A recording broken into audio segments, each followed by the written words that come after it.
विशेषतो मे परमाक्षविद्या व्याख्यां करोम्यन्वपि चाहमेव ओम अथातो ब्रह्मजिज्ञासा ಇದೆಲ್ಲ ಆಯಿತು. ತಾರತಮ್ಯಂಚ ಮುಕ್ತಾನ ಅದೆಲ್ಲ ಆಗಿದೆ.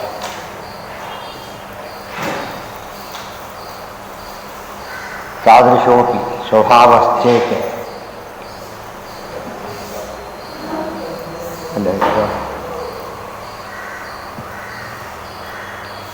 ಜ್ಞಶ್ಯಾಪಿ ಭವೇತ್ ತಥಾ. ಮುಂದೇನಾಯ್ತು ಈಗ? ಸ್ವಭಾವ ಅಂತ ಮಾಡ್ತಾನೆ ಅಂತ ಹೇಳೋದಾದರೆ, ಹಾಗಿದ್ದರೆ ಸಣ್ಣ ಪುಟ್ಟ ಕೆಲಸವಾದರೆ ಸರಿಯೇ, ಆದರೆ ಭಾರಿ ದೊಡ್ಡ ಕೆಲಸಗಳನ್ನು ಪಾಂಡವರು ಅಶ್ವಮೇಧ ಯಾಗ ಅತ್ಯಂತ ಕೆಲಸ ಮಾಡಿದ್ದಾರೆ. ಆಮೇಲೆ ಸಾಮಾನ್ಯ ಕೆಲಸಗಳೆಲ್ಲ ಅಷ್ಟೆಲ್ಲ ಮಾಡಬೇಕಾದ್ರೆ ಏನಿರಬೇಕು? ಒಂದು ವಿಶೇಷವಾದ ಫಲ ಇರಲೇಬೇಕು. ಫಲವತ್ತೇ ಪ್ರಮಾಣಂ ಚೇತ್ ತತ್ರ ಜ್ಞಶ್ಯ ಸಮಂಹಿತತೆ. ಅದರಲ್ಲಿ ಫಲವತ್ತಲ್ಲಿ ಪ್ರಮಾಣ ಇದೆ, ಇದಕ್ಕೂ ಫಲವತ್ತ ಪ್ರಮಾಣ ಇದೆ. ಇವಾಗ ಒಳ್ಳೆ ವ್ಯವಸಾಯ ಮಾಡಬೇಕಾದ್ರೆ ಒಳ್ಳೊಳ್ಳೆ ಗೊಬ್ಬರ ಹಾಕಿ ಚೆನ್ನಾಗಿ ಮಾಡಿ ಎಲ್ಲ ಮಾಡ್ತಾರೆ. ಅದಕ್ಕೆ ಫಲ ಹೇಗೆ ಬರುತ್ತಾಗ ಭಾರಿ ಚೆನ್ನಾಗಿದೆ. ಅದೇ ರೀತಿಯಲ್ಲಿ ಅಪರೋಕ್ಷ ಜ್ಞಾನಿಗಳಾದಮೇಲೂ ಸಹ ಏನು ಶಾಸ್ತ್ರೋಕ್ತವಾದ ರೀತಿಯಲ್ಲಿ ವಿಹಿತ ಕರ್ಮಗಳನ್ನೇ ಮಾಡ್ತಾರೆ, ನಿಷ್ಠ ಕರ್ಮಗಳನ್ನು ಬಿಡ್ತಾರೆ, ಅವರಿಗೆಲ್ಲ ಭಾರಿ ವಿಶೇಷವಾದ ಫಲ ಇದೆ ಅಂತ ಹೇಳಿ. ನಿಷ್ಕಾಮಂ ಜ್ಞಾನಪೂರ್ವಂಚ ನಿವೃತ್ತಮಿಹ ಚೋಚ್ಯತೆ ನಿವೃತ್ತಂ ಸೇವಮಾನಸ್ತು ಬ್ರಹ್ಮಾಭ್ಯೇಹಿ ಸನಾತನಂ. ನಿಷ್ಕಾಮ ಕರ್ಮ, ನಿವೃತ್ತ ಕರ್ಮ ಅಂದರೆ ಏನು ಅಂತ ಹೇಳಿದ? ನಿವೃತ್ತ ಕರ್ಮ, ಪ್ರವೃತ್ತ ಕರ್ಮ, ನಿವೃತ್ತ ಕರ್ಮ. ಪ್ರವೃತ್ತ ಕರ್ಮ ಅಂದರೆ ಅರ್ಥ ಆದರೆ ನಿವೃತ್ತ ಕರ್ಮ ಅರ್ಥ ಆದಂತೆ. ಪ್ರವೃತ್ತ ಕರ್ಮ ಅಂದ್ರೇನು? ಫಲಕ್ಕೋಸ್ಕರ ಪ್ರವೃತ್ತಿ ಮಾಡಿದರೆ ಅದು ಪ್ರವೃತ್ತ ಕರ್ಮ. ಫಲಕ್ಕೋಸ್ಕರ ರೆಮ್ಯುನರೇಷನ್ ಬೇಕು ಅಂತ ಮಾಡಿದರೆ ಏನದು? ಪ್ರವೃತ್ತ ಕರ್ಮ. ಅದಿಲ್ಲದೇನೆ ಕೇವಲ ಭಗವದ್ಪ್ರೀತಿಗೋಸ್ಕರ ಮಾಡಿದಾಗ ಏನಾಗುತ್ತದೋ ನಿವೃತ್ತ. ಫಲ ಪ್ರವೃತ್ತ, ಫಲ ನಿವೃತ್ತ. ಫಲದ ಬಗ್ಗೆ ಅಪೇಕ್ಷೆ ಇಲ್ಲ ಅಂತ ನಿವೃತ್ತ ಕರ್ಮವನ್ನು ಯಾರು ಮಾಡ್ತಾರೋ ನೋಡೋದಕ್ಕೆ ಇಲ್ಲೇನೋ ಫಲ ಕಾಣೋದಿಲ್ಲ. ಮುಂದೆ ನಿವೃತ್ತಂ ಸೇವಮಾನಸ್ತು ಬ್ರಹ್ಮಾಭ್ಯೇತಿ ಸನಾತನ. ನಿವೃತ್ತ ಕರ್ಮವನ್ನು ಸೇವೆ ಮಾಡ್ತಾ ಹೋದಂತೆ ಏನಾಗ್ತಾನೆ? ಸನಾತನಂ ಬ್ರಹ್ಮ ಅಭ್ಯೇತಿ, ಸನಾತನಾದ ಪರಮಾತ್ಮನನ್ನು ಹೊಂದುತ್ತಾನೆ ಅಂತ ಹೇಳಿದ್ದಾರೆ. ಅಂದರೆ ಅವಾಗ ಸಕಾಮ ಕರ್ಮ ಒಂದು ಬಂಧಕ, ಎಲ್ಲಿ ಕರ್ಮ ಬಂಧಕ ಅಂತ ಹೇಳ್ತಾರೆ. ಅದಕ್ಕೆ ಎರಡರ್ಥ. ವಿಶುದ್ಧ ಕರ್ಮಗಳು ಬಂಧಕ ಒಂದರ್ಥ, ಫಲಕಾಮನೆಯಿಂದ ಮಾಡ್ತಕ್ಕಂಥ ಕರ್ಮಗಳು ಬಂಧಕ ಅಂತ ಎರಡನೇ ಅರ್ಥ. ನಿವೃತ್ತ ಕರ್ಮ ಎರಡು ಬಿಟ್ಬಿಟ್ರೆ ನಿವೃತ್ತ ಕರ್ಮ. ನಿಷಿದ್ಧ ಕರ್ಮ ಮಾಡದೇ ಇರೋದು ಒಂದು ನಿವೃತ್ತ ಕರ್ಮ. ವಿಹಿತ ಕರ್ಮಗಳನ್ನು ಮಾಡಿದರೂ ಕೂಡ ಫಲಾಪೇಕ್ಷೆ ಪಡೆದರೆ ಇನ್ನೊಂದು ನಿವೃತ್ತ ಕರ್ಮ. ಆ ರೀತಿ ಮಾಡಿದಾಗ ಏನು ಫಲ ಅಂದರೆ ಬ್ರಹ್ಮಾಭ್ಯೇತಿ ಸನಾತನ. ಬ್ರಹ್ಮ ಅಭ್ಯೇತಿ ಸನಾತನ, ಪರಮಾತ್ಮನ ಹತ್ರನೇ ಹೋಗ್ತಾನೆ, ಮುಕ್ತನೇ ಆಗ್ತಾನೆ. ಶುಭೇನ ಆನಂದ ವೃದ್ಧಿ ಸ್ಯಾತ್ ರಾಸಶ್ಚೈವ ಅಶುಭೇನ ಹಿ ಜ್ಞಾನಿನೋಪಿ ಯತಸ್ತೇನ ಕರ್ತವ್ಯಂ ಶುಭಮೇವ ತೈಹಿ. ಶುಭೇನ ಆನಂದ ವೃದ್ಧಿ ಸ್ಯಾತ್ ರಾಸಶ್ಚೈವ ಅಶುಭೇನ ಹಿ ಜ್ಞಾನಿನೋಪಿ ಯತಸ್ತೇನ ಕರ್ತವ್ಯಂ ಶುಭಮೇವ ತೈಹಿ. ಶುಭೇನ ಆನಂದ ವೃದ್ಧಿ ಸ್ಯಾತ್. ಶುಭೇನ ಅಂದರೆ ಶುಭೇನ ಕರ್ಮಣ, ಶುಭ ಕರ್ಮಗಳನ್ನು ಮಾಡೋದರಿಂದ ಮುಕ್ತಿಯಲ್ಲಿ ಆನಂದ ವೃದ್ಧಿ ಆಗಿದೆ. ಹ್ರಾಸಶ್ಚೈವ ಅಶುಭೇನ ಹಿ. ಅಶುಭ ಕರ್ಮಗಳನ್ನು ಮಾಡೋದರಿಂದ ಹ್ರಾಸ ಆಗುತ್ತೆ ಆನಂದ. ಜ್ಞಾನಿನೋಪಿ, ಅಪರೋಕ್ಷ ಜ್ಞಾನಿ ಆದವನಿಗೂ ಬಿಟ್ಟಿದ್ದಲ್ಲ ಇದು. ಯತಃ ತೇನ ಕರ್ತವ್ಯಂ ಶುಭಮೇವ ತೈ. ಮೊದಲು ಯಾಕೆ ವಿಹಿತ ಕರ್ಮಾದಿಗಳನ್ನು ಮಾಡಿಕೊಂಡು ಫಲಾಪೇಕ್ಷೆ ಬಿಟ್ಟು ಇರಬೇಕು ಅಂದರೆ ಅಪರೋಕ್ಷ ಜ್ಞಾನ ಬರಲಿ ಅಂತೇಳಿ. ಅಪರೋಕ್ಷ ಜ್ಞಾನ ಬಂದಮೇಲೆ ಅದಕ್ಕೆ ಹಾಗೆ ಮಾಡಬೇಕು ಅಂದರೆ ಮುಕ್ತಿಯಲ್ಲಿ ಆನಂದ ವೃದ್ಧಿಯಾಗಲಿ ಅಂತ. ಇದನ್ನ ಯಾವಾಗಲೂ ಇರಬೇಕು. ಸಾಮಾನ್ಯವಾಗಿ ಕೆಲಸಕ್ಕೆ ಸೇರಿದ ಸರಿ ಭೌತಿಕ ಸಾಧನೆ ಈಗೆಷ್ಟು ಏನಾಗಿದೆ ಅಂತ ಕೇಳಿ ಜನ ಏನು ನಿರೀಕ್ಷೆ ಮಾಡ್ತಾರೆ. ಅವನಷ್ಟೇ ಅಲ್ಲ, ಜನಗಳು ನಿರೀಕ್ಷೆ ಮಾಡ್ತಾರೆ. ಆದ್ದರಿಂದ ಕೆಲಸಕ್ಕೆ ಸಿಕ್ಕೋದಕ್ಕಷ್ಟೇ ಓದೋದಾಗಿದ್ದರೆ ಕೆಲಸ ಸಿಕ್ಕ ಮೇಲೆ ಏನು ಮಾಡಬೇಕಾಗಿರಲಿಲ್ಲ, ಚೆನ್ನಾಗಿ ಕೆಲಸ ಮಾಡಬೇಕು ಅವ್ರ ಭಾವನೆ ಇರ್ತಿರಲಿಲ್ಲ. ಏನೋ ಒಂದು ಕೆಲಸ ಮಾಡ್ಕೊಂಡೋದು ಆಗ್ತಿತ್ತು. ಹಾಗೆ ಮಾಡಿದರೆ ಉಪಯೋಗ ಚೆನ್ನಾಗಿ ಮಾಡಬೇಕು ಅಂತ ಹೋಗ್ತಾನೆ, ಅವನಿಗೆ ಭಾರಿ ಮೇಲೆ ಕೊಡ್ತಾನೆ. ಆ ದೃಷ್ಟಿಯಲ್ಲಿ ಸನಾತನ ಶುಭೇನ ಉಪಾಸ್ತೆ ಸ ಯ ಆತ್ಮಾನಂ ಕ್ಷೀಯತೆ ನಾಶ್ಯ ಕರ್ಮಹಿ ತಸ್ಮಾತ್ ಅಸ್ಮಾತ್ ಹೇವ ಆತ್ಮನೋ ಯದ್ಯತ್ ಕಾಮಯೇ ಸೃಜತೆ ಚ ತತೆ. ಉಪಾಸ್ತೆಯ ಆತ್ಮಾನಂ ಕ್ಷೀಯತೆ ನಾಶ್ಯ ಕರ್ಮಹಿ. ಉಪಾಸ್ತೆ ಸ ಯ ಆತ್ಮಾನ, ಪರಮಾತ್ಮನ ಯಾರು ಆರಾಧನೆ ಮಾಡ್ತಾರೋ ಅವರಿಗೆ ಕರ್ಮ ಎಂಬುದು ಪೂರ್ತಿ ಹೋಗಿಲ್ಲ. ಯಾಕೆ? ಪ್ರಾರಬ್ಧ ಕರ್ಮ ಇನ್ನು ಉಳ್ಕೊಂಡಿದೆ. ಅಸ್ಮಾತ್ ಹೇವ ಆತ್ಮನೋ ಯದ್ಯತ್ ಕಾಮಯೇ ಸೃಜತೆ ಚ ತತ್. ಪರಮಾತ್ಮ ಅವನಿಗೇನು ಅನುಗ್ರಹ ಮಾಡ್ತಾನೆ ಅಂದರೆ ಇಷ್ಟಪಟ್ಟದ್ದನ್ನೆಲ್ಲ ಸಿಗಾ ಮಾಡ್ತಾನೆ. ಇಷ್ಟಪಟ್ಟಿದ್ದು ಪೂರ್ತಿ ಸಿಗೋದು ಮುಕ್ತಿ ಹೋದ್ಮೇಲೆ, ಮೊದಲು ಸಿಗೋದು ಅಪರೋಕ್ಷ ಜ್ಞಾನ ಬಂದಮೇಲೆ, ಇನ್ನೂ ಮೊದಲು ಸ್ವಲ್ಪ ಸ್ವಲ್ಪ ಸಿಗೋದು ಸನ್ಮಾರ್ಗದಲ್ಲಿದ್ದರೆ. ಸ್ಟೂಡೆಂಟ್ಸಿಗೆ ಸ್ಯಾಲ್ರಿ ಅಂತ ಕೊಡೋದಿಲ್ಲ, ಸ್ಕಾಲರ್ಶಿಪ್ ಅಂತ ಕೊಡ್ತಾರೋ ಇಲ್ಲೋ ಸರಿಯಾಗಿದ್ದರೆ. ಆ ರೀತಿಯಲ್ಲಿ ಒಳ್ಳೆಯವರಿಗೆ ಎಲ್ಲ ಸ್ಟೇಜಲ್ಲೂ ಬೆನಿಫಿಟ್ ಇದೆ. ಭಾರಿ ಬುದ್ಧಿವಂತ ವಿದ್ಯಾರ್ಥಿ ಆದಾಗಲೂ ಸ್ಕಾಲರ್ಶಿಪ್ ಇದೆ. ಆಮೇಲೆ ಒಳ್ಳೆ ಕೆಲಸ ಸಿಗುತ್ತೆ, ಒಳ್ಳೆ ಪ್ರಮೋಷನ್ ಸಿಗುತ್ತೆ. ಈ ವ್ಯವಸ್ಥೆ ಇರೋದ್ರಿಂದ ಅಲ್ಲಿವರೆಗೂ ಕಾಯ್ತೀವಲ್ಲ. ಯಾವ ಯೂನಿಫಾರ್ಮಾಗಿ ಏನಾಗ್ತಾ ಹೋಗ್ತಾನೆ, ಊಟ ಇನ್ನೂ ಮುಗಿದಿಲ್ಲ, ಕೂಟ ತಕ್ಷಣ ತೃಪ್ತಿ ಶುರುವಾಗುತ್ತಾ ಇಲ್ವೋ, ಒಂದು ಹೊಟ್ಟೆ ತುಂಬುತ್ತಾ, ಅದು ಜಾಸ್ತಿ ಬಡಿಸ್ತಾ ಇದ್ದಾರೆ ಅಂದರೆ ಅರ್ಧ ಖುಷಿಯಾಗಿಬಿಡೋದು ಗೊತ್ತಾ. ಇನ್ನೇನು ಕೃಷ್ಣಾರ್ಪಣ ಅಂದರೆ ಮುಗಿದೋಯ್ತು ಅವ್ನು ಸಾಯಿಸಿ ಮೊದಲ್ಲ, ಆಗಲೇ ತೃಪ್ತಿ ಬಂದೋಯ್ತು ಅವನಿಗೆ. ಆದರೆ ಮುಂದೆ ನಾವು ಅಲ್ಲಿಗೆ ಹೇಳ್ತಾನೆ ಹೇಳೋದಿಲ್ಲ, ಎಲ್ಲಿವರೆಗೂ ಮಾಡ್ತಾನೆ, ಹೊಟ್ಟೆ ಆಹಾರ ಸಿಕ್ಕಾಯ್ತು, ಹೊಟ್ಟೆ ತುಂಬ ಮತ್ತು ಸ್ವೀಟ್ಸ್ ಹಾಕ್ತಾರೆ ಅಂತ ಹೊಡ್ತಾರೆ. ಮತ್ತು ಅದರಿಂದ ಹೊಟ್ಟೆ ತುಂಬ ಪ್ರಶ್ನೆ ಇಲ್ಲ, ಅದು ಎಂಜಾಯ್ಮೆಂಟ್ ಅಷ್ಟೇ. ಯಾವಾಗಲೂ ಕೂಡ ಸಕ್ಕರೆ ಇತ್ಯಾದಿಗಳ ಉಪಯೋಗ, ಸಿಹಿ ಪದಾರ್ಥಗಳ ಮುಖ್ಯ ಪ್ರಯೋಜನ ಇರೋದು ಎಲ್ಲಿ ಅಂದರೆ ಖುಷಿಗಷ್ಟೇ, ಉಳಿದ ಹಾಗಲ್ಲ, ಅದು ಆಹಾರ. ಅವಿದ್ವಾನ್ ಬಹುಕರ್ಮಾಪಿ ಎಂಥವತ್ ಫಲಮಾಪ್ನುಯಾತ್ ಯದೇವ ವಿದ್ಯೆಯಾ ಕುರ್ಯಾತ್ ತದೇವ ಹಿ ಅತಿವೀರ್ಯವತ್. ಅವಿದ್ವಾನ್ ಬಹುಕರ್ಮಾಪಿ, ಅವನ ಅಪರೋಕ್ಷ ಜ್ಞಾನ ಇಲ್ಲ, ಭಾರಿ ಭಾರಿ ಕೆಲಸಗಳನ್ನು ಮಾಡ್ತಾನೆ, ಆದರೆ ಅಂಥವತ್ ಫಲಮಾಪ್ನುಯ, ಅವನಿಗೆ ಮುಖ್ಯ ಫಲ ಸಿಗೋದಿಲ್ಲ. ಯಾಕೆ ಜ್ಞಾನ ಇಲ್ಲ.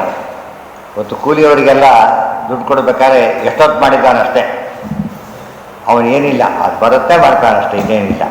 ಅದು ಇವ್ರಿಗೆ ಹಾಗಲ್ಲ. ಜ್ಞಾನಕ್ಕೆ ತಕ್ಕಂತೆ ಏನು ಮಾಡ್ತಾರೆ, ಅವನಿಗೆ ಒಂದೇ ಟೀಮಿಗೆ ಡೆಲ್ಲಿಗೆ ಹೋಗುತ್ತೆ ಅಂತ ಕೂಡ ಆಫೀಸಿಂದ ಡೆಲ್ಲಿ ಡೆಪ್ಯೂಟ್ ಮಾಡ್ತಾರೆ ಒಂದು ಟೀಮ್ನ. ಬಿಲ್ ಮಾಡ್ತಾರೆ, ಮಾಡೋಕ್ಕೆ ಎಲ್ಲರೂ ಒಂದೇ ರೀತಿ ಕೊಡೋದಿಲ್ಲ. ಯಾಕೆ ಕೊಡ್ತಾರೆ, ಅವ್ರು ಪೋಸ್ಟ್ ತಕ್ಕಂತೆ ಕೊಡ್ತಾ ಹೋಗ್ತಾರೆ, ಇದರ ಕೊಡೋದಿಲ್ಲ. ಕ್ಲರ್ಕಿಗೂ ಅದೇ ಹಾಗಲ್ಲ. ಯಾಕಂದರೆ ಇವ್ರು ನಾಲೆಡ್ಜ್ ಇದೆ, ಇವ್ರು ಸುಮ್ಮನೆ ಹಿಂದೆ ಹೋಗಿ ಬರ್ತಾರೆ ಅಷ್ಟೇ, ಎಲ್ಲ ಕೆಲಸ ಮಾಡೋದು ಅಂತ. ಅವ್ನು ಹಿಂದೆ ಹೋಗಿದ್ದು ಕೆಲಸ, ಅವನಿಲ್ಲಾದ ಕೆಲಸ ಮಾಡೋಕ್ಕೆ ಬರೋದಿಲ್ಲ. ಅಂದರೆ ನಾಲೆಡ್ಜ್ ವೈಸ್ ಎಂಬುದು ಲೋಕದಲ್ಲೇ ಎಲ್ಲರಿಗೂ ಕಂಡಿದೆ. ನಾಲೆಡ್ಜ್ ತಕ್ಕಂತೆ ಅವನಿಗೆ ಫೆಸಿಲಿಟೀಸ್ ಯಾಕೆ ಕೊಡ್ತಾರೆ ಅಂತ ಅರ್ಥ ಆಗಿದೆಯೋ, ಅದೇ ರೀತಿಯಲ್ಲಿ ಬ್ರಹ್ಮಜ್ಞಾನ ಬಂದರೆ ಮಾತ್ರ ಮುಂದಿನ ಪ್ರಶ್ನೆ ಇಲ್ಲಿಗೆ ಸಾಧ್ಯ ಇಲ್ಲ. ಉಪಾಸ್ತೆ ಸ ಆತ್ಮ ಅವಿದ್ವಾನ್ ಬಹುಕರ್ಮಾಪಿ, ಭಾರಿ ಕರ್ಮ ಮಾಡಿದರೂ ಕೂಡ ಅದಕ್ಕೇನಿದೆ, ರೆಕಾರ್ಡಿಂಗ್ ಮಾಡ್ತಿದ್ದಾರೆ. ಯಾರು ಅವ್ರು ಹೇಳೋದು, ಅದನ್ನೇ ಫೋನ್ ಮಾಡ. ಉಪಾಸ್ತೆ ಅವಿದ್ವಾನ್ ಬಹುಕರ್ಮಾಪಿ, ಮಾಡಿದ್ದು ಭಾರಿ ಕೆಲಸ, ಅದು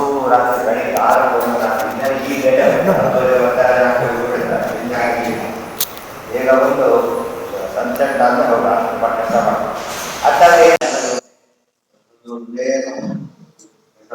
ಸ್ವಲ್ಪ ಡಿಫರೆನ್ಸ್ ಅಂತೆ, ಭಾರಿ ಡಿಫರೆನ್ಸ್.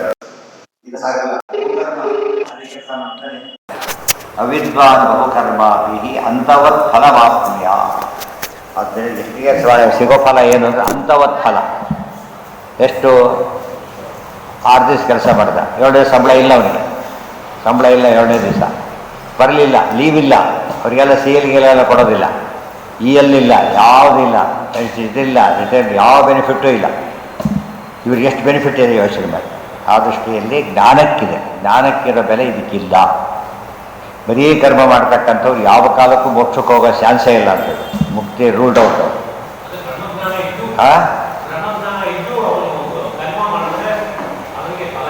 ಮೋಕ್ಷ ಗ್ಯಾರಂಟಿ, ಫಲ ಜಾಸ್ತಿ ಕೊಡ್ತಾರೆ ಅಷ್ಟೆ. ಯದೇವ ವಿದ್ಯೆಯ ಕುರ್ಯಾತ್ ತದೇವ ವ್ಯತಿವೀರ್ಯವತ್. ಅದಕ್ಕೆ ಜ್ಞಾನ ಇಟ್ಕೊಂಡು ಮಾಡ್ತಾರಲ್ಲ, ಅವರಿಗೆ ಬರೋ ಫಲ ಉಳಿದವರಿಗೆ ಬರೋದಿಲ್ಲ. ಇತ್ಯಾದಿ ವಾಕ್ಯ ಸಾಮರ್ಥ್ಯ ತಾರತಮ್ಯ ವಿಮುಕ್ತಿ. ಇಷ್ಟೆಲ್ಲ ಕೊಟ್ಟಾಗ ಮುಕ್ತಿಯಲ್ಲೂ ತಾರತಮ್ಯ ಇದೆ. ವಿಶಿಷ್ಟಾದ್ವೈತ ಸಂಪ್ರದಾಯದಲ್ಲಿ ಮಾತನ್ನು ಒಪ್ಪೋದಿಲ್ಲ ಅವರು. ಅದಕ್ಕೆ ಇಷ್ಟೆಲ್ಲ ಆಧಾರ ಕೊಟ್ಬಿಟ್ಟು ಇರೋದ್ರಿಂದ ಅಪರೋಕ್ಷ ಜ್ಞಾನಿಗಳೂ ಸಹ ಏನು ಮಾಡಬೇಕು, ಸರಿಯಾದ ರೀತಿಯಲ್ಲಿ ಕರ್ಮ ಮಾಡಬೇಕು, ಒಳ್ಳೆ ಕೆಲಸ ಮಾಡಬೇಕು. ಮುಕ್ತಿಯಲ್ಲಿ ಆನಂದ ಹೆಚ್ಚು ಬರುತ್ತೆ, ಆನಂದ ಹೆಚ್ಚು ಬರುತ್ತೆ, ಆನಂದ ತಾರತಮ್ಯ ಅಂದರೆ ಅದೇ. ಅದು ಯಾರಿಗೆ ಅದು ಕಾನ್ಸೆಪ್ಟ್ ಇಲ್ಲ, ಅಪರೋಕ್ಷ ಜ್ಞಾನ ಬಂದಮೇಲೆ ಕೆಲಸ ಮಾಡೋದಕ್ಕೆ ಅರ್ಥ ಇಲ್ಲ ಅಂತ ಇಲ್ಲ. ಬರೀ ಕಷ್ಟಪಟ್ಟಿದ್ದಷ್ಟೇ ಏನು ಉಪಯೋಗ ಇಲ್ಲ.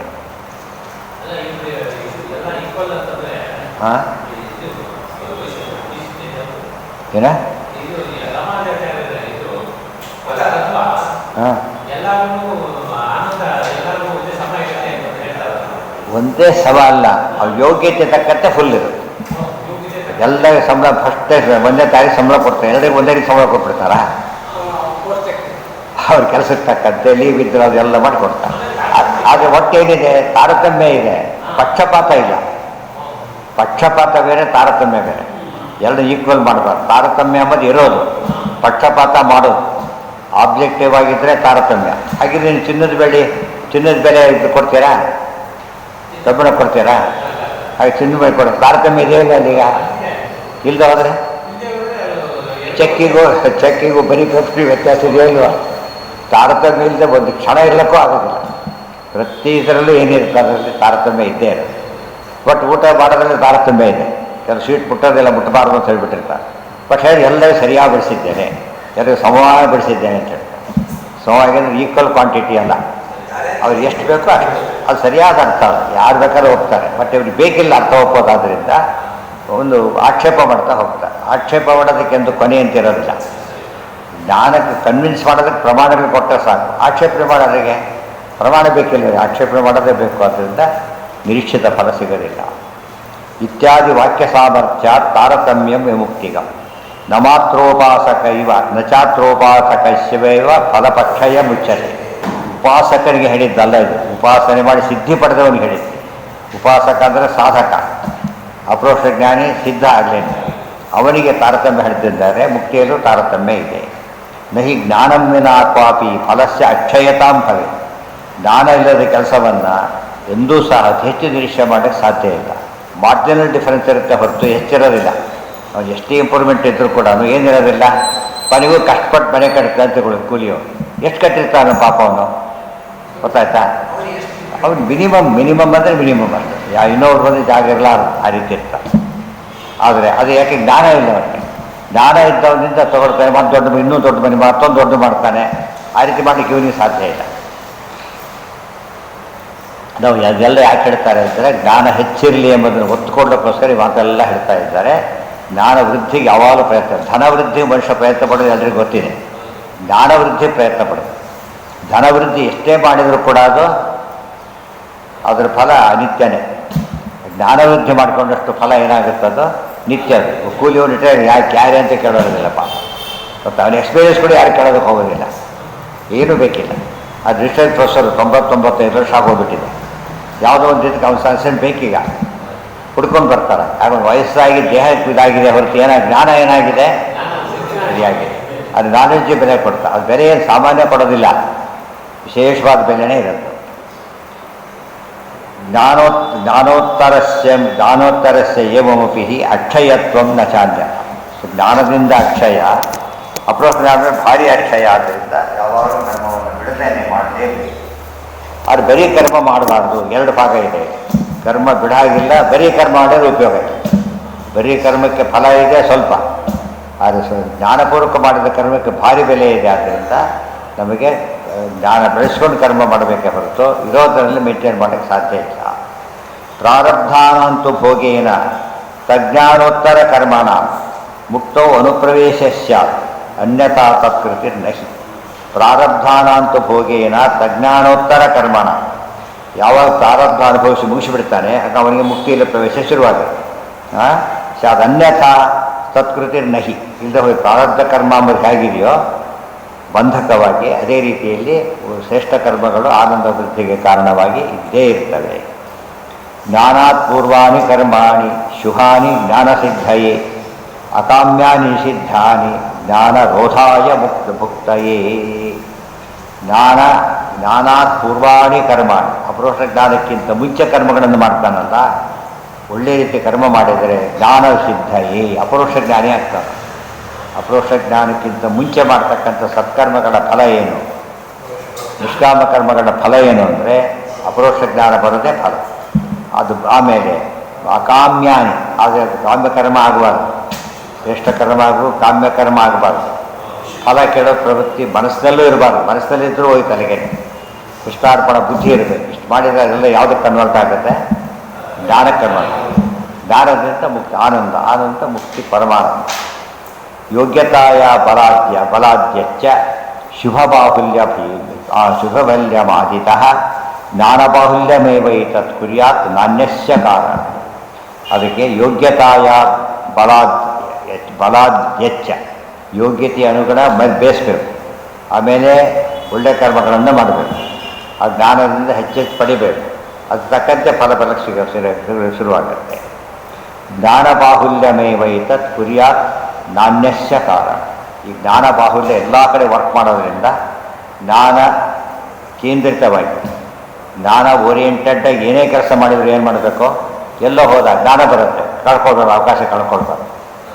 ಇವಾಗ ಲೋಕದಲ್ಲಿ ಗೊತ್ತಿದೆ ನಿಮಗೆಲ್ಲ, ಯಾವುದು ಮೆಡಿಕಲ್ ಕಾನ್ಫರೆನ್ಸ್ ಆಯಿತು ಅಂತ ಹೇಳಿದರೆ ದೊಡ್ಡ ದಿವಸಕ್ಕೆ 10-20 ದಿವಸಕ್ಕೆ ಬರುತ್ತೆ, ಲಕ್ಷಾಂತರ ಬರುತ್ತೆ ಕೆಲವರು. ಅದನ್ನು ಬಿಟ್ಟು ಅಲ್ಲಿಗೆ ಹೋಗ್ತಾರೆ. ಅವ್ರಿಗೆ ಇದಕ್ಕಿಂತ ಹೆಚ್ಚು ಫಲ ಸಿಗುತ್ತೆ ಅವ್ರಿಗೆ. ಯಾಕೆ ಕಾನ್ಫರೆನ್ಸ್ ಜನರಲ್ಲಿ ನಮ್ಮ ಕಾನ್ಫರೆನ್ಸ್ ಇದ್ದಾಗಲ್ಲ, ನಮ್ಮಲ್ಲಿ ಮೊರಲೆಸ್ ಒಂಥರ ಎಲ್ಲೋ ಈಗ ಎಕ್ಸೆಪ್ಷನ್ ಬಿಟ್ಟುಬಿಟ್ರೆ ಅದು ಹೆಸರಿಗೆ ಆಗೋದೇ ಜಾಸ್ತಿ. ಅವ್ರಿಗೆ ಹಾಗಲ್ಲ, ಒಂದು ನಿಮಿಷ ವೇಸ್ಟ್ ಮಾಡೋದಿಲ್ಲ. ಏನೇನು ಲೇಟೆಸ್ಟ್ ಇದೆಲ್ಲ ಹೇಳ್ತಾ ಹೋಗ್ತಾರೆ, ಗೊತ್ತಾಯ್ತಾ? ಲೇಟೆಸ್ಟ್ ಇದೆಲ್ಲ ತಿಳ್ಕೊತಾರೆ ಟೆಕ್ನಿಕ್. ಅವ್ನು ಬಂದಷ್ಟು ವರ್ಕ್ ಮಾಡೋಷ್ಟು ಚೇಂಜ್ ಆಗಿಬಿಡುತ್ತೆ ಇಮಿಡಿಯೇಟಾಗಿ. ಅರ್ಥ ಆಯ್ತಾ? ಎಲ್ಲ ಬಂದಾಗಿದೆ, ಅದಕ್ಕೋಸ್ಕರ ಹೋಗ್ತಾರೆ. ಇಲ್ಲಿ ಲಾಸ್ ಎಲ್ಲ ಕಾಂಪನ್ಸೇಟ್ ಮಾಡಿ ಹಾಕ್ಬಿಡು. ಅದು ಜ್ಞಾನ ಇಲ್ಲ, ವೃದ್ಧಿ ಇಲ್ಲ, ಹೋಗೋದು ಕಾರಣ ಇಲ್ಲ. ಏನೇ ಯಾವುದೇ ಕಾರ್ಯಕ್ರಮ ಅಂದರೆ ಫಸ್ಟ್ ಏನಿರಬೇಕಲ್ಲಿ ಜ್ಞಾನ ವೃದ್ಧಿ ಆಗುತ್ತೆ. ಜ್ಞಾನ ರೆಮ್ಯುನರೇಷನ್ ಯಾವಾಗ ನಮಗೆ ಇದ್ದೇ ಬರೋದಿಲ್ಲ, ಇನ್ಸೆಂಟಿವ್ ಇಲ್ಲ ಅಂದರೆ ಹೇಗೆ ಲೌಕಿಕ ಕೆಲಸ ಒಪ್ಪೋದಿಲ್ವೋ ಹಾಗೆ ಜ್ಞಾನನೇ ಇನ್ಸೆಂಟಿವ್ ಆಗಿ. ಜ್ಞಾನದ ಇನ್ಸೆಂಟಿವ್ ಇಲ್ಲದೆ ಹೋದರೆ ಇಲ್ಲಿ ಧನದ ಇನ್ಸೆಂಟಿವ್ ನಮ್ಗೆ ಅರ್ಥ ಆಗುತ್ತೆ. ಜ್ಞಾನದ ಇನ್ಸೆಂಟಿವ್ ಅದರ ಉಪಯೋಗ ನಮಗಿದೆ. ಅದನ್ನು ಸರಿಯಾಗಿ ಅರ್ಥ ಮಾಡಿಕೊಂಡ್ರೆ ನಮ್ಮ ಜೀವನದಲ್ಲಿ ಯಾವಾಗಲೂ ಆ ಕಡೆಗೆ ಗಮನ ಕೊಡಬೇಕು ಅಂತ ಅರ್ಥ ಆಗುತ್ತೆ. ಯೋಗ್ಯತಾಯ ಬಲಾದ್ಯಂಚ ಜ್ಞಾನಸ್ಯ ಭಕ್ತಿಭಾಗತ್ವ ಭಕ್ತಿ ಜ್ಞಾನಮಿತಿ ಇದೆಯತೆ. ಅದೊಂದು ಪ್ರಶ್ನೆ ಬಂತು. ಪ್ರಶ್ನೆಗೆ ತಕ್ಷಣ ಉತ್ತರ ಶುರು ಮಾಡ್ತಾರೆ. ಭಕ್ತಿಯಿಂದ ಮೋಕ್ಷ ಅಂತೆಲ್ಲ ಹೇಳ್ತಾರೆ, ನೀವ್ಯಾಕೆ ಜ್ಞಾನಕ್ಕೆ ಅಷ್ಟು ಒತ್ತು ಕೊಡ್ತೀರಿ ಅಂತ ಕೇಳ್ತಾರೆ. ಭಕ್ತಿ ಮಾಡಿದರೆ ಸಾಲದ? ಕೆಲವರು ನೋಡಿ ಭಕ್ತಿ ಹೇಗೆ ಮಾಡ್ತಾರೆ, ಕಣ್ಣ ನೀರು ಹೋಗ್ತಾ ಇರುತ್ತೆ ಹಾಗೇನೆ. ಏನು ನೋಡಿದ್ರೆ ನಿಮಗೇನು ಜ್ಞಾನ ಉಪಯೋಗ ಇಲ್ಲ ಅನಿಸ್ಬಿಡುತ್ತೆ, ಗೊತ್ತಾಯ್ತಾ? ಭಕ್ತಿ ಸಾಕು ಅಂತ ಯಾಕೆ ಹೇಳಬಾರ್ದು? ಇದು ತಕ್ಕಂತೆ ಕಥೆಗಳು ಬೇರೆ ಇರುತ್ತೆ. ಬರೀ ಭಕ್ತಿಯಿಂದ ಬರೀ ಎರಡು ಕಥೆಗಳು ಬೇರೆ ಹೇಳ್ತಾರೆ, ಅದು ಕೇಳ್ತಾರೆ, ಅದು ಸರಿಯಲ್ಲ. ಭಕ್ತಿಗಂತ ಜ್ಞಾನ ಅಂದರೆ ಏನು? ಜ್ಞಾನಸ್ಥ ಭಕ್ತಿ ಭಾಗತ್ವ ಮಾಹತ್ಯ ಜ್ಞಾನಪೂರ್ವಸ್ತು ಸ್ನೇಹ. ಜ್ಞಾನ ಇದ್ದ ಸ್ನೇಹಕ್ಕೆ ಭಕ್ತಿ ಅಂತಾರೆ ಹೊರತು ಇದ್ರ ಅದು ಎಮೋಷನ್ ಅಷ್ಟೇ. ಡೆಡಿಕೇಶನ್ ಬೇರೆ, ಎಮೋಷನ್ ಬೇರೆ. ಎಮೋಷನ್ನಿಂದ ಯಾರೋ ಉಪನ್ಯಾಸ ಮಾಡ್ತಾನೆ, ಯಾವುದೋ ಒಂದು ಸರ್ಕಾರ ದೇಶಕ್ಕೆ ಎಷ್ಟು ಕೊಡಿ ಹಾಗೆ ಅಂತ ಹೇಳ್ತಾನೆ, ಬಂಗಾರ ಎಲ್ಲ ಕೊಟ್ಕೊಂಡ್ಬಿಡ್ತಾನೆ. ಆಮೇಲೆ ಬಯಸುತ್ತೆ ಎಲ್ಲ ಕಡೆ ಕಾದು ಪೈಸ ಯಾಕೆ ಕೊಟ್ಬಿಡ್ತಾ ಇರೋಂತೆ. ಏನಾಯ್ತಾರೆ? ಎಮೋಷನ್ನಿಂದ ಮಾಡ್ದಂತೆ. ಆದರೆ ಡಿವೋಷನ್ನಿಂದ ಮಾಡಿದ್ರೆ ಏನಿಲ್ಲ, ಶೇಕ್ ಆಗೋದಿಲ್ಲ. ಡಿವೋಷನ್ ಬರಲಿಕ್ಕೆ ಏನು ಬೇಕು? ಯಾವಾಗ ಜ್ಞಾನ ಬರುತ್ತೆ. ಜ್ಞಾನ ಬಂದರೆ ಮಾತ್ರ ಭಕ್ತಿ ಬರುತ್ತೆ. ಆ ಭಕ್ತಿಗೆ ಅರ್ಥ ಇದೆ, ಇಲ್ಲದ್ರೆ ಭಕ್ತಿಗೆ ಅರ್ಥ ಇಲ್ಲ. ಉದಾಹರಣೆ, ಬರೀ ಇದಕ್ಕೆ ನೀರು ಹಾಕಿದ್ದೆ, ಎಲ್ಲ ಗಾರ್ಡನ್ ಮಾಡ್ತಾರೆ, ಒಂದು ಬೀಜನೇ ಇಲ್ಲ ಅದರೊಳಗೆ. ಅದು ಭಕ್ತಿ ಎಂಬುದು ಬೀಜ ಇದೆ, ದೊಡ್ಡ ಬೆಳೆಯೋದು ಅದು. ಇವೆಲ್ಲ ಏನು ಬೆಳೆ ಅನುಕೂಲ ಮಾಡಿಕೊಡುತ್ತೆ ಹೊರತು ಇಲ್ದವ್ರು ಏನು ವೇಸ್ಟ್ ಅದು. ಮತ್ತು ಭಕ್ತಿ ಇಲ್ಲದೆ ಹೋದರೆ ಎಲ್ಲ ಕೆಲಸನೂ ವ್ಯರ್ಥ. ಆದರೆ ಭಕ್ತಿ ಬರಬೇಕಾದ್ರೆ ಜ್ಞಾನ ಬರಲೇಬೇಕು. ಜ್ಞಾನ ಭಕ್ತಿ, ಅದಕ್ಕೆ ಭಕ್ತಿಯಿಂದ ಮುಕ್ತಿ ಅಂದರೂ ಅದೇ ಅರ್ಥ, ಜ್ಞಾನದಿಂದ ಮುಕ್ತಿ ಅಂದರೂ ಅದೇ ಅರ್ಥ, ದೇವರ ಅನುಗ್ರಹದಿಂದ ಮುಕ್ತಿ ಅಂದರೂ ಅದೇ ಅರ್ಥ. ಅನುಗ್ರಹ ಯಾವ ಮಾಡ್ತಾನೆ? ಜ್ಞಾನ ನೋಡ್ಕೊಂಡು ಮಾಡ್ತಾನೆ, ಭಕ್ತಿ ನೋಡ್ಕೊಂಡು ಮಾಡ್ತಾನೆ. ಎಲ್ಲಿ ಕೆಲವು ಹೇಳ್ತಾರೆ ದೇವರ ಅನುಗ್ರಹದಿಂದಲೇ ಮುಕ್ತಿ, ಕೆಲವರು ಹೇಳ್ತಾರೆ ಭಕ್ತಿಯಿಂದಲೇ ಮುಕ್ತಿ, ಕೆಲವರು ಹೇಳ್ತಾರೆ ಜ್ಞಾನದಿಂದಲೇ ಮುಕ್ತಿ. ಮೂರು ಬೇರೆ ಅಲ್ಲ. ಏನಿವೆಲ್ಲ ಬೇರೆ ಆಸ್ಪೆಕ್ಟ್ ಹೇಳ್ತಾರೆ ಹೊರತು ವಿಷಯ ಒಂದೇ, ಆಸ್ಪೆಕ್ಟ್ ಬೇರೆ. ಇದು ಅರ್ಥ ಮಾಡಿಕೊಂಡ್ರೆ ತುಂಬ ಜನ ಕನ್ಫ್ಯೂಷನ್ ಮಾಡಿಕೊಂಡು ಕರ್ಮದಿಂದಲೇ ಮುಕ್ತಿ ಅಂತ ಕೆಲವರು, ಕರ್ಮ ಬಿಟ್ಟರೆ ಮುಕ್ತಿ ಅಂತ ಇನ್ನೂ ಕೆಲವರು, ಜ್ಞಾನ ಇಲ್ಲದೆ ಹೋದರೆ ಮುಕ್ತಿ ಏನೇನೋ ಅರ್ಥ ಮಾಡ್ಕೊಂಡು ಅದಲ್ಲ. ಇದೆಲ್ಲ ಸಮನ್ವಯ ಮಾಡಿ ತೋರಿಸ್ತಾರೆ. ಇದಕ್ಕೆ ಸಮನ್ವಯ ಅಂತ ಹೇಳ್ತಾರೆ. ಎಲ್ಲ ಮಾತಿಗೆ ಸೇರಿಸ್ಬೇಕು. ಹಾಂ ಹಾಂ ಏನೇ ಗೊತ್ತಾಯ್ತು, ಹೇಳಿಲ್ಲ, ಹಾಗೆ ಹೇಳಿದ್ದೆ ಅದನ್ನು. 2 ಫೇಸಸ್ ಆಗ್ತದೆ. ಜ್ಞಾನ ಕರ್ಮ ಯಾವಾಗ ಜ್ಞಾನಯೋಗ ಕರ್ಮಯೋಗ ಬೇರೆ ಅಲ್ಲ, ಒಂದೇ ನಾಣ್ಯದ 2 ಮುಖಗಳು. ಭಕ್ತಿ ಜ್ಞಾನನೂ ಹಾಗೆ, ವೈರಾಗ್ಯನೂ ಹಾಗೆ. ಈಗ ಪ್ರಾಯಿನಿ ಒಂದು ಸ್ವಲ್ಪ ಇರುತ್ತೆ, ಥಿಕ್ನೆಸ್ ಇರುತ್ತಲ್ಲ, ಅದು ವೈರಾಗ್ಯ. ಜ್ಞಾನ ಭಕ್ತಿ ಫೇಸಸ್ಸು ಬರೀ ಚಪ್ಪೆ ಹೀಗಿರ್ತದ, ಸ್ವಲ್ಪ ಅದು ವೈರಾಗ್ಯ. ಅವು ಉಳ್ತಾ ಹೋಗ್ತದೆ, ಆಗೋದು ಸಾಧ್ಯನೇ. ತ್ರಿವೇಣಿ ಸಂಗಮ ಅಂತ ಹೇಳ್ತಾರಲ್ಲ, ಅದು ತ್ರಿವೇಣಿ ಸಂಗಮ, ಇದು ತ್ರಿವೇಣಿ ಸಂಗಮ ಅಲ್ಲ. ಜ್ಞಾನ ಭಕ್ತಿ ವಿರಕ್ತಿ 3 ಸೇರಿದ್ರೆ ನಮಗೆ ಎದ್ದು ಕಾಣೋದು ಯಾವುದೀಗ? ಜ್ಞಾನ ಕಣ್ಣಿಗೆ ಕಾಣಿಸೋದಿಲ್ಲ. ವೈರಾಗ್ಯ ಬಿಟ್ಟರೆ ವೈರಾಗ್ಯ ಅಂತ ಗೊತ್ತಾಗುತ್ತೆ, ಮಾಡಿದರೆ ಭಕ್ತಿ ಗೊತ್ತಾಗುತ್ತೆ, ಜ್ಞಾನ ಕಣ್ಣಿಗೆ ಕಾಣೋದು. ಬಟ್ ಎರಡನ್ನೇ ಡೈರೆಕ್ಟ್ ಮಾಡೋದು ಯಾವುದು? ಜ್ಞಾನ. ಅದಕ್ಕೆ ತ್ರಿವೇಣಿ ಸಂಗಮ. ಈ ತ್ರಿವೇಣಿ ಸಂಗಮ ಸ್ನಾನದಿಂದ ಆ ತ್ರಿವೇಣಿ ಸಂಗಮ ಆಗಲಿ ಅಂತ ಮಾಡೋದು. ಇನ್ನೇನು ಮಾಡಿದ್ರೆ ಆಯ್ತು ಮುಗೀತು ಅಂತ ಹೊರಟೆ ಬಿಡ್ತಾರೆ. ಸೀಟ್ ಸಿಕ್ಕ ತಕ್ಷಣ ಮನೆಗೆ ಹೋದ್ರೆ ಯಾವಾಗ ಕಾಲೇಜ್ ಸೀಟ್ ಸಿಕ್ತು ಹೋಗ್ತಾನೆ ಇಲ್ಲ, ಸೀಟ್ ಸಿಕ್ಕಾಯ್ತಲ್ಲ ಅಂತ ಕೇಳಿ. ಸೀಟ್ ಸಿಗೋದು ಮುಂದೆ ಸಾಧನೆ ಅನುಕೂಲ ಮಾಡಿಕೊಳ್ಳೋಕ್ಕೆ ಹೊರತು ಇದಲ್ಲ. ಅದೆಲ್ಲ ಏನಂತಾರೆ ಅದಕ್ಕೆಲ್ಲ ಸಹಕಾರಿ ಕಾರಣಗಳು, ಮುಖ್ಯ ಕಾರಣಗಳು ಸಹಕಾರಿ ಕಾರಣ. ಹುಡುಗ ಹೋಗ್ತಾ ಇದ್ದಪ್ಪ ನಮಗೆ ಲೇಟ್ ಆಗಿತ್ತು, ಯಾರೋ ಬಂದು ಕಾರಲ್ಲಿ ಡ್ರಾಪ್ ಕೊಟ್ಟರು, ಅವ್ನು ರ್ಯಾಂಕ್ ಬಂದ್ಬಿಟ್ಟ. ನಾನು ಡ್ರಾಪ್ ಕೊಟ್ಟಿದ್ದಕ್ಕೆ ರ್ಯಾಂಕ್ ಬಂದ ನೋಡೋಕೆ ಓದಿದ್ರೆ ವೇಸ್ಟ್ ಆಗಿದ್ದರೆ 20 ಡ್ರಾಪ್ ಕೊಟ್ಟು ಅಲ್ಲೇ ಇರ್ತಾನೆ. ಬಟ್ ಹೆಲ್ಪ್ ಮಾಡಿದ, ಅದು ಇಲ್ಲ ಅಂತ ಹೇಳುವಾಗ ಅದೇ. ಬಟ್ ಅದ್ರ ಬೆಲೆ ಎಷ್ಟು? ಒಳ್ಳೆಯದು, ಟೈಮ್ ಕೊಡುತ್ತೆ ಅದು. ಬಟ್ ಅದರಿಂದ ರ್ಯಾಂಕಿಗೆ ಅವ್ನು ಪಾಸ್ ಆಗ್ಲಿಕ್ಕೆ ಅದು ಕಾರಣ ಅಲ್ಲ, ಓದಿದ್ದು ಕಾರಣ. ಅರ್ಥ ಆಯ್ತಾ? ಅದು ಮೇನ್, ಉಳಿದೆಲ್ಲ ಸೆಕೆಂಡರಿ. ಈ ಸಹಕಾರಿ ಕಾರಣ ಅಂದರೆ ಸೆಕೆಂಡರಿ ಅಂತ, ಕಾಸ್ ಅಂದರೆ ಮೇನ್ ಅಂತ. ಜ್ಞಾನಶ್ಚ ಭಕ್ತಿ ಭಾಗತ್ವ ಭಕ್ತಿರ್ ಜ್ಞಾನಮಿತೀರ್ಯತೆ. ಜ್ಞಾನ ಭಕ್ತಿಯ ಭಾಗವಾದ್ದರಿಂದ ಭಕ್ತಿಗೂ ಜ್ಞಾನಕ್ಕೂ ಅದೇ ಹೆಸರಿದೆ. ಭಕ್ತಿಯಿಂದಾದರೂ ಜ್ಞಾನದಿಂದಾದರೂ ಎಲ್ಲ ಒಂದೇ ಅರ್ಥ. ಜ್ಞಾನಸ್ಯ ಭಕ್ತಿ ಭಾಗತ್ವ ಜ್ಞಾನಸ್ಯೈವ ವಿಶೇಷೋ ಯದ್ ಭಕ್ತಿ ಇತಿ ಅಭಿಧೀಯತೆ. ಜ್ಞಾನದ ವಿಶೇಷನೇ ಭಕ್ತಿ. ಪರೋಕ್ಷತ್ವ ಪರೋಕ್ಷತ್ವೇ ವಿಶೇಷೋ ಜ್ಞಾನಗೋಯತ. ಒಬ್ಬರು ನಮಸ್ಕಾರ ಮಾಡೋದ್ರು ಮಾಡಿದ, ಯಾಕೆ ಅವ್ರು ಹೇಳಿದ್ರು ಮಾಡಿದೆ ಅಂತ ಹೇಳ್ತಾರೆ, ಅಷ್ಟೇನು ಗೊತ್ತಿಲ್ಲ. ಗೊತ್ತಾಯ್ತಾ? ಇನ್ನೊಬ್ಬ ಹೇಳಿದ ಹಾಗಲ್ಲ, ಇದು ಅವ್ರು ಈ ರೀತಿ ಮಾಡಿದ್ದಕ್ಕಿಲ್ಲ. ಆಗ ನೋಡೋದು ಬೇರೆ ಸ್ಟೈಲ್ ಬೇರೆ ಆಗಿಬಿಡುತ್ತೆ. ಈ ಭಕ್ತಿ ಬೇರೆ, ಈ ಮಾಡಿದ್ದು ಮೆಕ್ಯಾನಿಕಲ್. ಆಗ ಮಾಡೋದು ಫುಲ್ ನಾಲೆಡ್ಜಿಂದ ಮಾಡ್ತಾರೆ. ಯಾರೋ ಬಂದರೂ ನಮಸ್ಕಾರ ಈಗಂದ ಅಷ್ಟೇ. ಇವರು ಕೆಲಸ ಕೊಡೋದು ಇವರೇ ಮಾರಾಯ, ಕಾನ್ಫಿಡೆಂಟ್ ಹೋಗ್ತೀರಲ್ಲ, ಪುಣ್ಯಕ್ಕೆ ನಮ್ಮ ಪರಿಚಯದ ಮನೆ ಬಂದಿದ್ದಾರೆ ಅಂತ ಹೇಳಿದ ತಕ್ಷಣ ಬರೀ ನಾವು ಕಾಲು ಹಿಡ್ಕೊಂಡು ಕೂತ್ಬಿಡ್ತಾರೆ. ಗೊತ್ತಾಗ ಯಾಕೆ ಮಹತ್ವ ಗೊತ್ತಾಯ್ತು ಅವ್ರಿಗೆ. ಅದು ಭಕ್ತಿ ಜಾಸ್ತಿ ಆಯಿತು. ದೇವ್ರ ಬಗ್ಗೆ ಯಾತಕ್ಕೆ ಸೃಷ್ಟಿ ಮಾಡ್ತಾನೆ, ಭಕ್ತಿ ಬಂತು. ನಯ ಮಾಡ್ತಾನೆ, ಭಕ್ತಿ ಬಂತು. ಸೀಟ್ ಭಕ್ತಿ ಬಂತು. ಎಲ್ಲ ಒಬ್ಬರೇ ಮಾಡ್ತಾನೆ ಏನಾಯ್ತಾಗ ಭಕ್ತಿ ಭಾರಿ ಜಾಸ್ತಿ ಆಗುತ್ತೆ. ಪ್ರತಿಯೊಬ್ಬರು ಇದು ಭಾರಿ ಮುಖ್ಯ. ಪರೋಕ್ಷಸ್ಯ ಪರೋಕ್ಷತ್ವಾತ್ ಮುಂದೇನಾಯಿತು? ಪರೋಕ್ಷತ್ವ ಅಪರೋಕ್ಷತ್ವೇ ವಿಶೇಷವು ಜ್ಞಾನಗೋ ಯಥಾ ಶ್ರೀ ಸ್ನೇಹಯೋಗೋಪಿ ತದ್ವತ್ ಸ್ಯಾತ್ ವಿಶೇಷೋ ಜ್ಞಾನಗೋ ಅಪರಃ. ಪರೋಕ್ಷತ್ವ ಅಪರೋಕ್ಷತ್ವ ವ್ಯತ್ಯಾಸ ಹೇಗಿದೆಯೋ ಅದೇ ರೀತಿಯೇ ಈ ಜ್ಞಾನ ಅನ್ನೋದು ಕೂಡ ಒಬ್ಬರ ಬಗ್ಗೆ ಕೇಳಿದಾಗ ಜ್ಞಾನ ಬರೋದೆಲ್ಲ ಏನದು ಪರೋಕ್ಷ ಭಕ್ತಿ, ಪರೋಕ್ಷ ಜ್ಞಾನದ ಭಕ್ತಿ. ನೋಡಿದ ಬರೋದೇನದು? ನೋಡಿದ ಬರೋದು ಕ್ರಿಕೆಟ್ ಬ್ಯಾಟ್ ರಿಸಲ್ಟ್ ಕೇಳಿದ್ರೆ ಸಾಲದ? ಯಾಕೆ ನೋಡಬೇಕು? ಹೋಗಿ ಟಿ ವಿಯಲ್ಲಿ ನೋಡಿದ್ರೆ ಸಾಕು, ಯಾಕೆ ಅಲ್ಲಿ ಯಾಕೆ ಹೋಗ್ಬೇಕು? ಅಲ್ಲೂ ಮುಂದೆ ಯಾಕೆ ಕೊಡಬೇಕು? ನೋಡಿದಷ್ಟು ಏನಾಗುತ್ತೆ ಎಫೆಕ್ಟು? ಜಾಸ್ತಿ ಕ್ರಿಯೇಟ್ ಆಗುತ್ತೆ. ಅದನ್ನು ಎಲ್ಲದಕ್ಕೂ ಉಪಯೋಗಿಸ್ಬಾರ್ದು, ಒಳ್ಳೆಯದಕ್ಕೆ ಉಪಯೋಗಿಸ್ಬೇಕು. ಏನು ಪೂಜೆ ನಡೀತಿದೆ ಮುಂದೆ ಕೊಡೋಕ್ಕೆ ಟ್ರೈ ಮಾಡ್ತಾರೆ, ಚೆನ್ನಾಗಿ ನೋಡ್ಬೋದು, ಇದು ಒಳ್ಳೆಯದು. ಎಲ್ಲೋ ಒಂದು ಕಡೆ ಕೂತಾ ನೋಡ್ತಾ ಕೂತಾನೆ, ಇನ್ನೂ ಬಡಿಸಿಲ್ಲ ಅಂತ, ಅದು ಉಪಯೋಗ ಇಲ್ಲ. ಅದು ರೆಡಿಯಾಗಿದ್ದಾನೆ, ಬಟ್ ಅದು ಇರ್ತಾವೆ, ಜ್ಞಾನ ಇಲ್ಲ. ಧರಿಸ್ತಾ ಇತ್ತಲ್ಲ ಸಾಕಷ್ಟೆ, ಅದು ಸರಿಯಲ್ಲ. ಚೆನ್ನಾಗಾಗಬೇಕು, ಮತ್ತೆ ಮತ್ತೆ ಆಗಬೇಕು, ಆ ರೀತಿ ಯೋಚನೆ ಮಾಡೋದೆಲ್ಲ ವಿಶೇಷವಾದ ಕಾರಣ. ಇತಿ ಅಭಿಪ್ರಾಯತಃ ಪ್ರಾಯೋ ಜ್ಞಾನಮೇವ ವಿಮುಕ್ತಯೇ. ಜ್ಞಾನ ಭಕ್ತಿ ಬರೋ ಜ್ಞಾನ ಬೇಕೇ ಬೇಕು ಅಂತ. ಆದ್ದರಿಂದಾಗಿಯೇ ಜ್ಞಾನಕ್ಕೆ ಪ್ರಾಶಸ್ತ್ಯ ಕೊಟ್ಟಿದ್ದೆ ಹೊರತು ನಿಜವಾಗ್ಲೂ ಭಕ್ತಿಯಾಗಿ ಕನ್ವರ್ಟ್ ಆಗಲೇಬೇಕು, ಇಲ್ಲ ಹೋದರೆ ಇಲ್ಲ. ಇತ್ಯಭಿಪ್ರಾಯತಃ ಪ್ರಾಯೋ ಜ್ಞಾನಮೇವ ವಿಮುಕ್ತಯೇ ವದಂತಿ ಶ್ರುತಯಃ ಸ್ವಯಂ ವಿಶೇಷೋಪಿ ಹ್ಯುದೀರ್ಯತೆ. ಆದ್ದರಿಂದ ವಿಶೇಷ ಅನ್ನೋದು ಇದ್ದೇ ಇದೆ ಎಲ್ಲ ಸ್ಟೇಜಲ್ಲೂ ಕೂಡ. ಭಕ್ತಿಜ್ಞಾನವಿತಿ ಕ್ವಾಪಿ ನಹಿ ದ್ವೇಷಯುತಾದೃಶಿ ಪುರುಷಾರ್ಥಾಯ ಭವತಿ ಸರ್ವಶ್ರುತಿ ವಿರೋಧತಃ. ಹಾಗಿದ್ದರೆ ಬರೀ ಜ್ಞಾನ ಅಂತ ಹೇಳ್ಬೋದಾಗಿತ್ತು. ಭಕ್ತಿ ಅಂತ ಯಾಕೆ ಬಿಟ್ಟೇ ಬಿಡ್ಬೋದಾಗಿತ್ತು ಅಂದರೆ ಬಿಡ್ಲಿಕ್ಕೆ ಬರೋದಿಲ್ಲ. ಶಿಶುಪಾಲಾದಿಗಳಿಗೆ ಜ್ಞಾನ ಇದೆ, ಭಕ್ತಿ ಇಲ್ಲ. ಭಕ್ತಿ ಇರೋದು ಒಳಗೆ ಜೇನಿಗಷ್ಟೇ ಇವನಿಗಿಲ್ಲ. ಸೊ ತಿಳುವಳಿಕೆ ಅನ್ನೋದು ಯಾವಾಗಲೂ ಕೂಡ ಒಳ್ಳೆಯದಕ್ಕೆ ಕಾರಣ ಆಗ್ತದೆ ಅಂತ ತಿಳ್ಕೊಳ್ಬಾರ್ದು.